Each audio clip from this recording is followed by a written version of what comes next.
샬롬, 이 목사입니다. 일주일 동안 안전하게 지내셨는지요? 이번 주에는 장마같이 비가 왔고 습한 날씨는 계속되어서 쉽게 지치는 시간이었던 것 같습니다. 육신적으로 힘든 시기이지만 하나님께서 미랄교회 성도님들 한 분 한 분을 온전히 건강하게 붙잡아 주실 것을 믿습니다. 지난주부터 에스라 말씀을 보고 있습니다. 지난주에는 고레스의 명령으로 예루살렘에 돌아오게 된 이스라엘 백성을 살펴보았습니다. 오늘은 3장 1절부터 4절까지의 말씀을 보겠습니다. 이스라엘 자손은 여러 마을에 흩어져서 자리를 잡은 지 7째 달이 되었을 때에 일제히 예루살렘으로 모였다. 요사닥의 아들 예수아와 그의 동료 제사장들과 세알디엘의 아들 스룹바벨과 그의 동료들이 모여서 하나님의 사람 모세 율법에 규정된 대로 번제를 드릴 수 있도록 이스라엘의 하나님 제단을 쌓았다.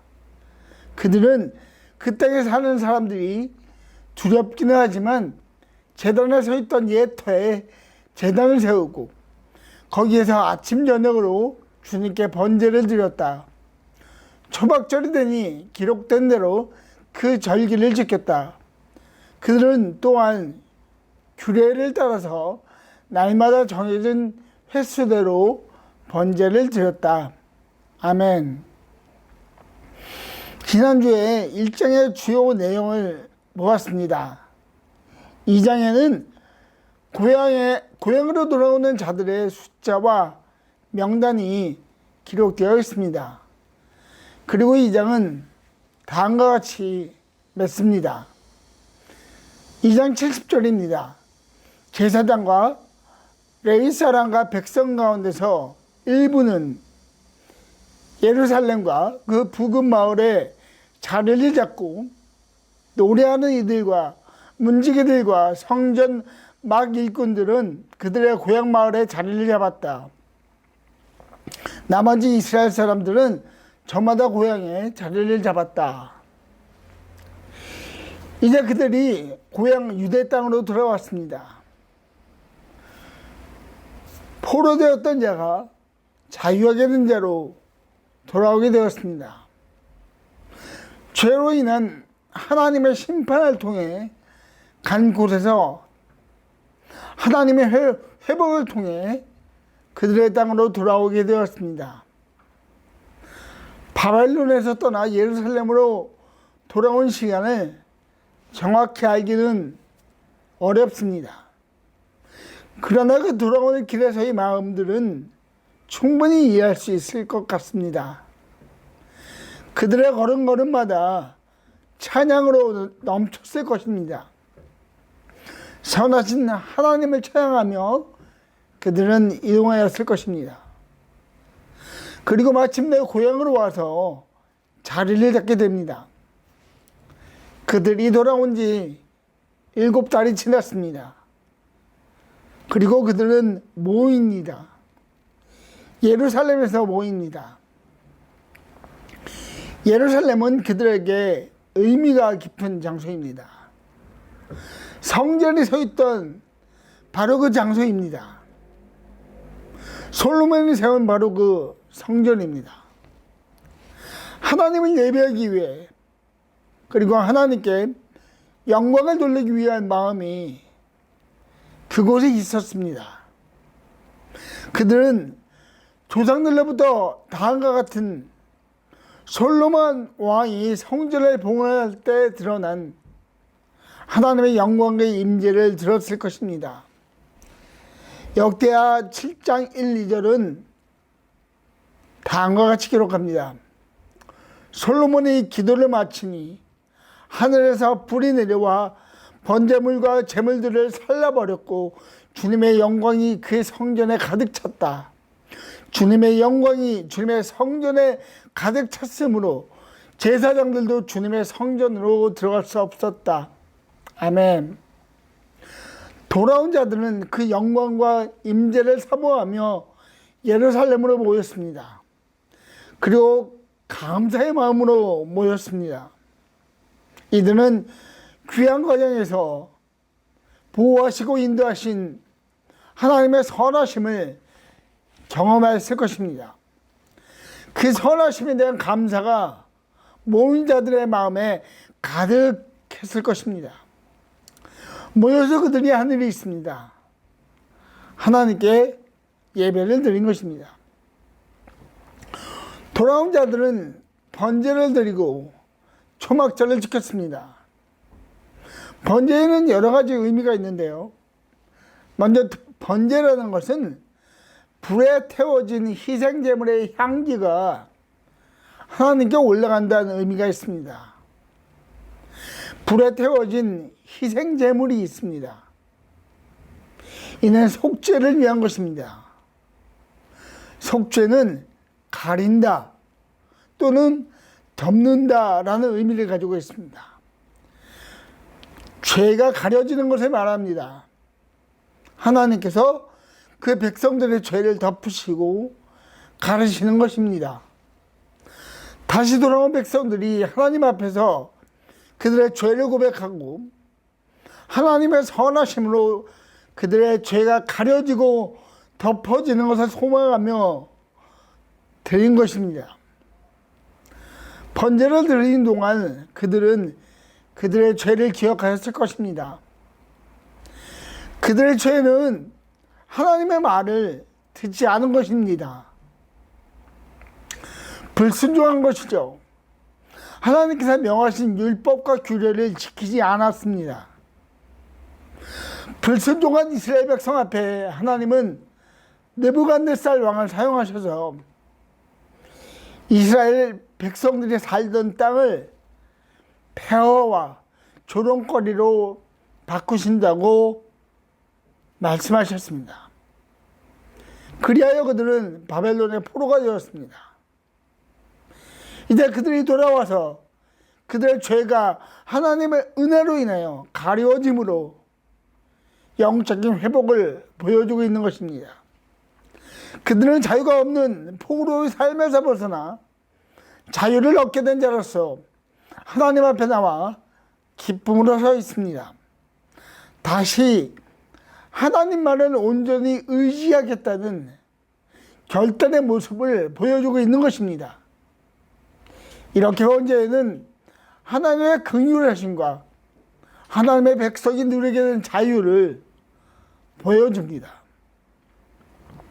이스라엘 백성이 드리던 번제는 궁극적으로는 예수님과 연결되어 있습니다. 번제가 예수님의 대속과 구원의 희생을 상징하기 때문입니다. 하나님께서 그의 백성을 가려주시고 덮어주신 것처럼 예수님께서 모든 사람의 죄를 덮어주시고 가려주셨습니다. 이 일을 위해 예수님은 십자가에 못 박히시고 돌아가셨습니다. 불에 태워진 희생 제물처럼 예수님은 6월절 희생 제물이 되셨고 그 결과로 예수님을 믿는 모든 사람들은 자유를 얻게 되었습니다. 이렇게 번제를 드리기 시작한 이스라엘 백성들이 하나님이 명령하신 절기의 시간을 맞이합니다. 초막절입니다. 이 절기는 추수와 감사의 의미가 있습니다. 곡식을 거두고 저장한 후에 지키는 절기입니다. 곡식을 거둔다는 것은 열매가 있다는 것입니다.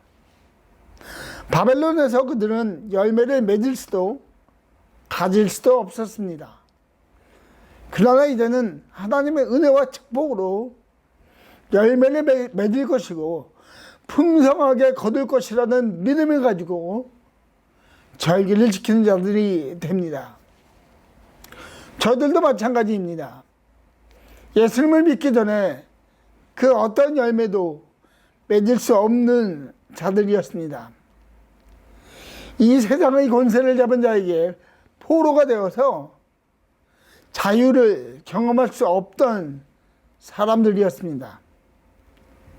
눈앞에 조그만 열매를 가졌을지라도 그것이 사라지면 이내 공허한 마음을 가지고 살았습니다. 그러나 이제 저희들은 압니다. 하나님께서 저희들을 통하여 온전히 열매를 맺을 것이라는 것을 압니다. 하나님께서 그 일에 저희들을 사용할 것이라는 것을 압니다. 그렇게 우리를 향한 큰 뜻을 품고 계시는 하나님과 친밀한 교제를 하십시오. 구원과 풍성한 삶을 약속하신 하나님을 사모하는 미랄교회 성도님들 되시기를 예수님의 이름으로 축복합니다.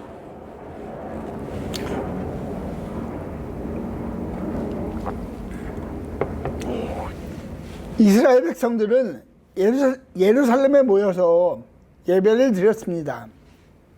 번제를 드리고 절기를 지키며 하나님을 기억하였습니다. 그렇다면 예배에 대한 예수님의 가르침은 무엇인가를 살펴보고자 합니다. 요한복음 4장 24절에는 예수님께서 가르치신 예배의 의미에 대해서 기록하고 있습니다. 저희들이 잘 아는 말씀인데요. 하나님은 영이시다. 그러므로 하나님께 예배를 드리는 사람은 영과 진리로 예배를 드려야 한다. 아멘. 예수님은 영과 진리로 예배를 드려야 한다고 가르치십니다. 예수님께서 말씀하신 영은 하나님의 영을 말합니다. 성령입니다. 성령을 받는 자만이 예배 드릴 수 있다는 것입니다. 그렇다면 성령은 어떻게 받나요? 사도행전 2장 38절에서 찾을 수 있습니다. 회개하고 예수 그리스도 이름으로 침례를 받고 죄 용서를 받으면 성령을 받게 됩니다. 하나님으로부터 멀어진 죄인이었다는 것을 깨닫고 예수님으로 인해 다시 살아났다는 기쁨으로 침례를 받고 예수님의 보혈로 죄 용서를 받았다는 믿음을 가지면 하나님의 영, 성령을 받게 됩니다. 바로 이 성령의 능력으로 하나님께 예배드릴 수 있는 것입니다. 다른 하나는 진리입니다. 진리라는 것은 실제적인 것을 의미합니다. 성경이 기록될 당시 이 진리라는 단어는 환상이라는 단어와 반대되는 개념으로 사용되었습니다. 다시 말하면 진리이신 예수님은 실제라는 것입니다. 이 땅에 오셨고 수많은 기적을 보이셨고 십자가에서 죽으시고 부활하신 모든 것이 실제라는 것입니다.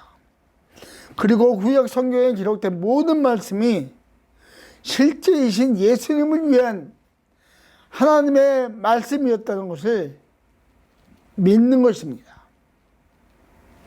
성령의 은혜와 능력으로 예배드릴 수 있습니다. 성령의 감동으로 하나님을 알게 됩니다. 그 성령이 우리를 예배의 자리로, 은혜의 자리로 인도하십니다. 진리로 예배드릴 수 있습니다. 예수님에 대한 모든 말씀은 사실이기 때문입니다. 사도 바울은 하나님의 자녀들에게 다음과 같이 권면합니다. 여러분의 몸을 하나님께서 기뻐하실 거룩한 산 제물로 드리십시오. 이것이 여러분이 드릴 합당한 예배입니다. 아멘. 예수님께서 거룩한 제물이 되셨다는 것을 기억하라는 것입니다.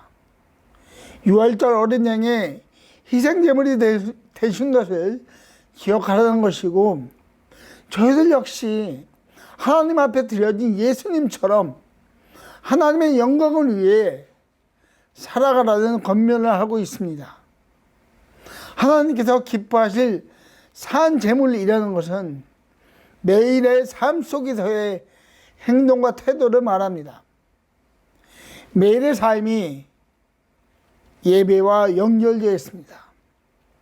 예배는 단지 주일에 나와서 1시간 하나님 앞에 드리는 의식이라기보다 삶의 현장에서 성령의 은혜와 예수님의 실제를 경험함으로 하나님과 친밀한 시간이 쌓여지는 모든 시간이 된다는 것을 기억하시고 날마다 예배를 사모하는 하나님의 자녀들이 되기를 예수님의 이름으로 축복합니다. 기도하겠습니다. 아버지 하나님 감사합니다. 바벨론에서 돌아온 자들이 주님 앞에 하나님 앞에 예배로 나오게 하여 주시니 감사합니다.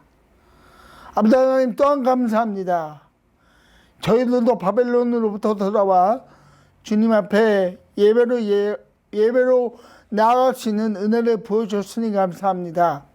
하나님, 저희들의 매일매일의 삶이 예배의 삶이 될 수 있도록 도와주시고 축복하여 주십시오. 예수님의 이름으로 기도하였습니다. 아멘.